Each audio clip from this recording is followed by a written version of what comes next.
The power of humility. Why being right doesn't justify doing wrong. In many aspects of life, whether in personal relationships, politics, or work, people are often consumed by the desire to be right. The satisfaction of winning an argument or proving a point can be intoxicating, but being right in a matter does not automatically confer righteousness.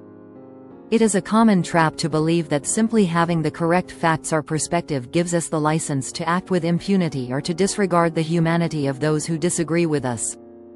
The truth is, life is not about being right, it is about doing right. Being right must be tempered by humility, compassion, and a recognition of our own imperfections. The passage reminds us that being right does not justify doing wrong, and that smart, ethical people understand the importance of handling disagreement with care and respect.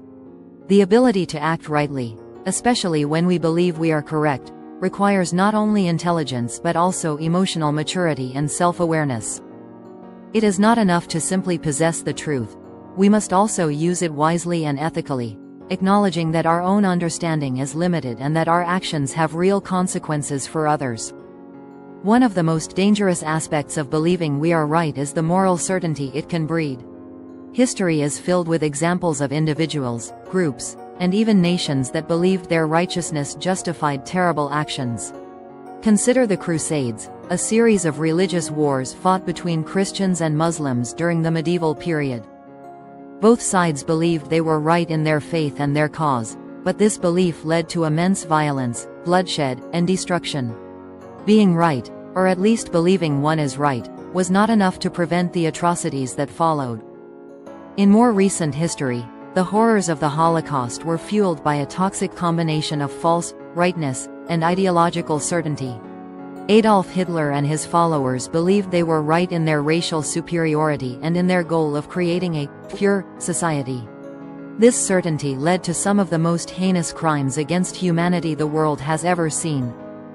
It serves as a stark reminder that righteousness in one's own mind can often lead to profound immorality when not tempered by empathy and ethical reflection.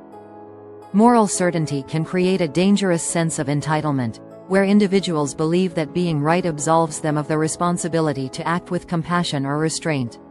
This is why it is so important to remember that being right in a matter does not automatically make us righteous. We must always consider how our actions affect others and recognize that moral high ground is not achieved simply by being correct, but by acting in a way that is just and humane.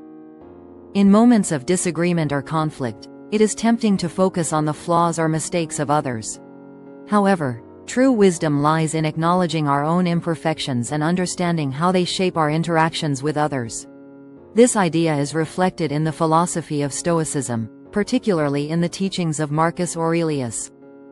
In Meditations, Aurelius wrote, "Whenever you are about to find fault with someone, ask yourself the following question: what fault of mine most nearly resembles the one I am about to criticize?" Aurelius' advice encourages us to practice humility and self-reflection before passing judgment on others. It's easy to point out the shortcomings of others when we believe we are right, but doing so without considering our own flaws creates a disconnect between ourselves and those around us. This disconnect can lead to unnecessary conflict, strained relationships, and a failure to find common ground. In modern psychology, this idea is supported by research on the Dunning-Kruger effect, a cognitive bias where people with limited knowledge or competence in a particular area overestimate their own abilities. Those who fall into this trap often believe they are more right than they truly are, which can lead to arrogance and poor decision-making. The antidote to this bias is humility, a recognition that our knowledge is always incomplete and that we are as capable of being wrong as anyone else. Doing right, rather than merely being right, requires empathy, the ability to understand and share the feelings of others. Empathy allows us to see beyond the need to win an argument or prove a point, and instead focus on how our actions and words affect those around us. Without empathy, being right can become a hollow victory, one that alienates others and diminishes the potential for meaningful connection. In everyday life, empathy plays a critical role in resolving conflicts and building stronger relationships. Consider the story of Nelson Mandela, the former president of South Africa and anti-apartheid leader. After spending 27 years in prison for his opposition to apartheid, Mandela emerged not with bitterness or a desire for vengeance, but with a commitment to reconciliation. He understood that even though he and his fellow anti-apartheid activists were right in their cause, the future of South Africa depended on working with those who had once oppressed them. Mandela's empathy and willingness to forgive are a powerful example of doing right, even when one has the moral high ground.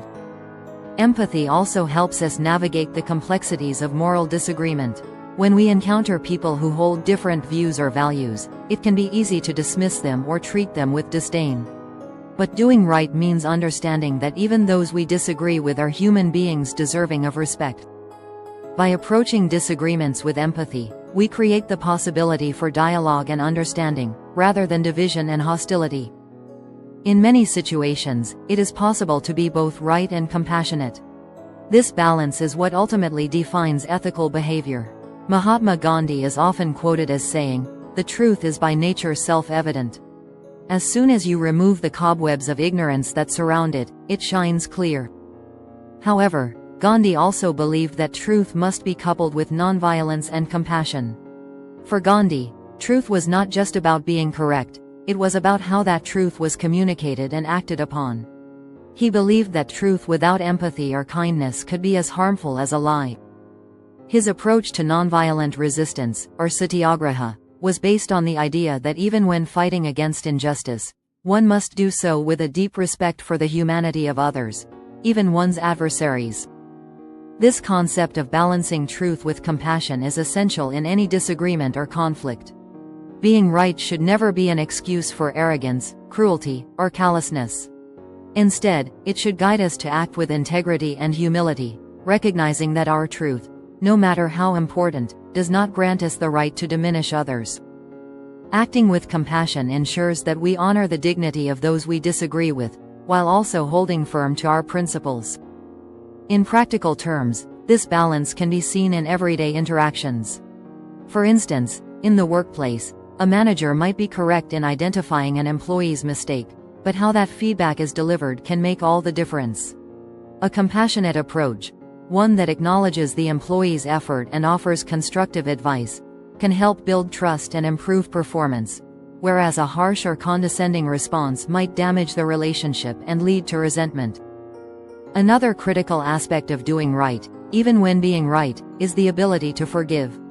Holding on to grievances, even when justified, can create a toxic environment that perpetuates conflict and suffering. Forgiveness does not mean condoning wrongdoing or ignoring injustice, but it does mean releasing the desire for revenge or retaliation. In personal relationships, being right in an argument often comes at the cost of connection. Many of us have experienced the hollow feeling of winning an argument, only to find that the victory has damaged the relationship. In these moments, it becomes clear that it's not enough to simply be right. We must also prioritize the relationship itself, finding a way to heal and move forward. This is where forgiveness becomes essential. Similarly, in larger societal contexts, forgiveness can play a powerful role in moving toward reconciliation and healing. The Truth and Reconciliation Commission in South Africa, which was established after the end of apartheid, is a prime example. Rather than focusing solely on punishment, the Commission emphasized forgiveness, accountability, and truth-telling as a way to heal the wounds of the past and build a more just and unified society. This approach demonstrated that even when deep wrongs have been committed, doing right involves finding a path to forgiveness and understanding, rather than dwelling on retribution. Ultimately, the challenge of life is not merely to be right, but to do right. This requires humility, empathy, and a willingness to recognize our own imperfections as we navigate disagreements and conflicts. Being right may give us a sense of superiority or validation in the short term, but it is only through doing right, treating others with respect, compassion, and fairness, that we create meaningful, lasting positive outcomes. Righteousness is not about having the correct answer, but about how we use that knowledge in the service of others. The ability to balance truth with kindness, to forgive, and to seek understanding, even in disagreement, is what ultimately defines true moral character. In the words of the civil rights leader Martin Luther King Jr., the time is always right to do what is right. By focusing on doing right, rather than simply being right, we create a world that is more just, compassionate, and humane.